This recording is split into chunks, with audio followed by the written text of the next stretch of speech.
Joseph Mwendwa, mwanaume mwenye umri wa miaka 70 aliyepoteza maisha yake wakati akilinda mchanga.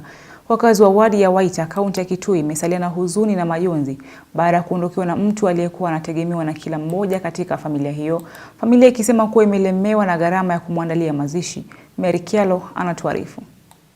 Kwanza hii maneno siwezi kuongea kabisa, mimi ninashindwa. Ni kilio kinachoashiria huzuni na majonzi ambayo yameikumba familia ya Joseph Mwendwa, mwanaume mwenye umri wa miaka 70 kutoka wadi ya Waita, Mwingi ya Kati, kaunti ya Kitui, aliyepoteza maisha yake baada ya kushambuliwa wakati wakiandamana kupinga uvunaji wa mchanga kwenye mito ya maeneo hayo, mito ambayo inawasaidia kwenye shughuli za nyumbani. Mkewe marehemu Agnes Mwendwa akieleza yaliyomkuta mumewe. Hawa kwetu wa huko kwetu hawakuwa na silaha. Hawa ya Waendui, inaitwa Waendui, hawakuwa na silaha. Lakini wale wanakuja na hiyo lori, wanakuwa na marungu na panga, makaanza kuwapika. Ule mtu anasikwa kwa mkono, sasa anakatakatwa kama huyu mzee wangu. Wangu anakatakatwa saa 8 hivi. Anachukuliwa hapo saa 11. Anakaa tu hapo. Familia ya mwenda zake inapojitahidi kukubaliana na yaliyowafika, gharama ya mazishi bado inawaandama. Sasa wakiomba msaada kwa wasamaria wema kuwasaidia katika kumpumzisha mpendwa wao. Si tumeachwa tu tukiwa tumepoteza huyo mzee wa kijiji, na alikuwa mzee mzuri, hakuwa na ubaya.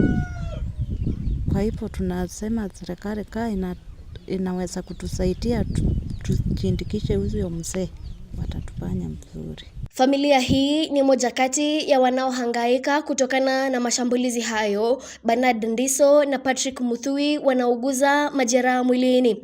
Patrick akisema walishambuliwa walipokuwa wakiandamana kupinga uuzaji huu haramu wa mchanga, wakilalama kuwa hadi kufikia sasa hakuna hatua yoyote iliyochukuliwa.